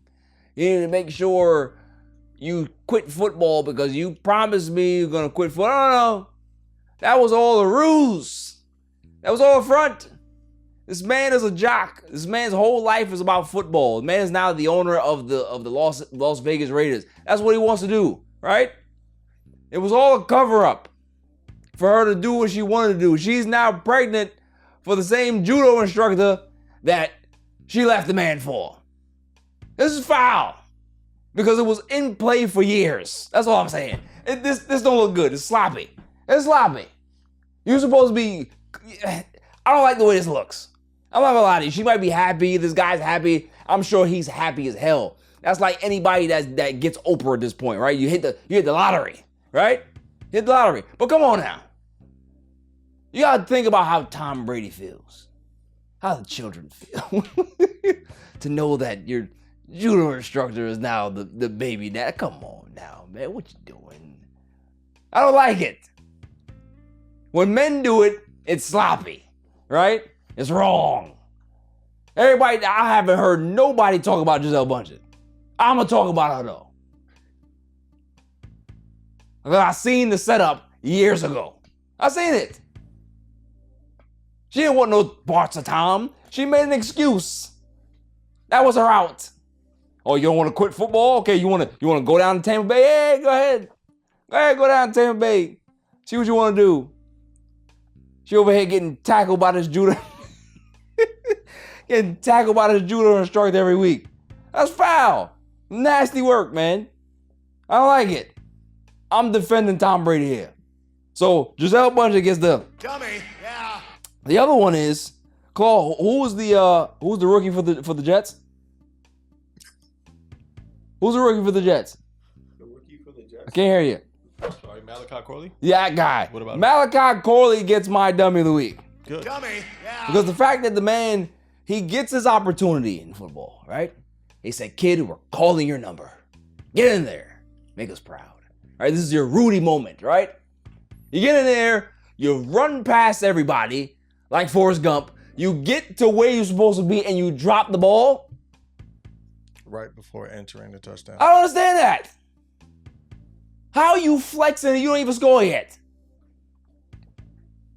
That's like you getting that's like you getting a girl, say, yo, bag this chick, and you can't close.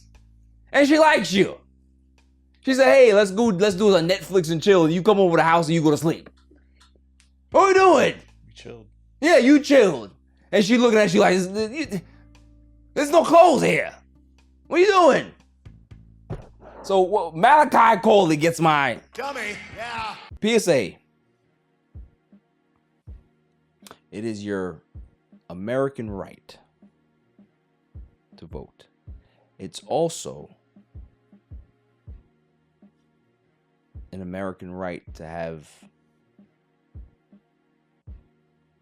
the right to do whatever you want with your own body.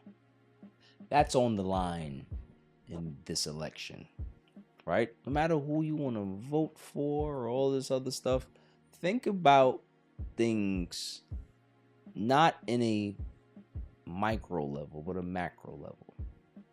A lot of people vote against or vote for their own interest. But as Americans, I think it's very important that we think about the collective. There's a woman in Texas, or a little girl in Texas, or a young girl in Texas that literally lost her life because she doesn't have the right to make decisions on her own body. And we're in New York, we're here, and we don't feel that. All because there's a rule that's been in place or a law that's been in place that's now not there for these people.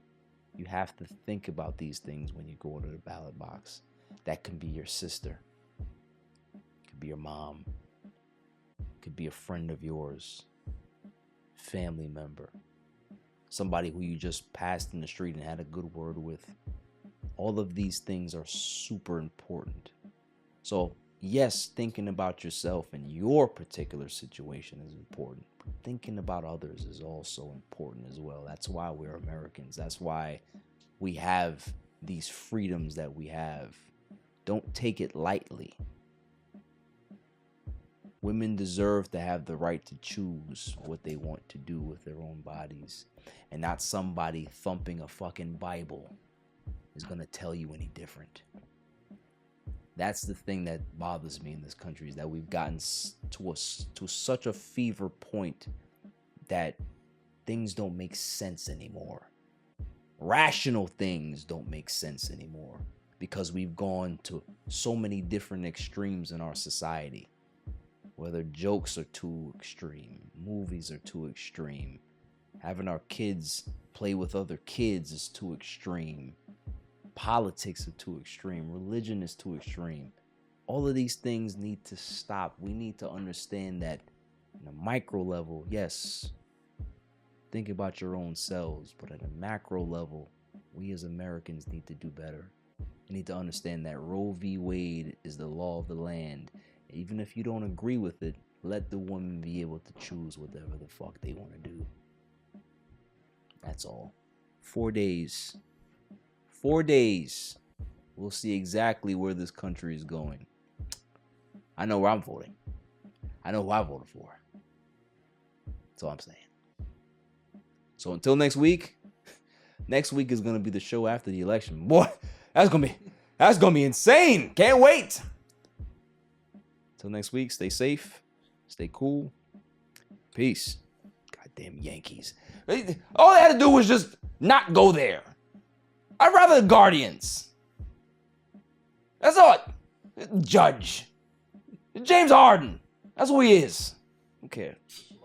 Yeah, get your money back. My son is the champ, so get over it.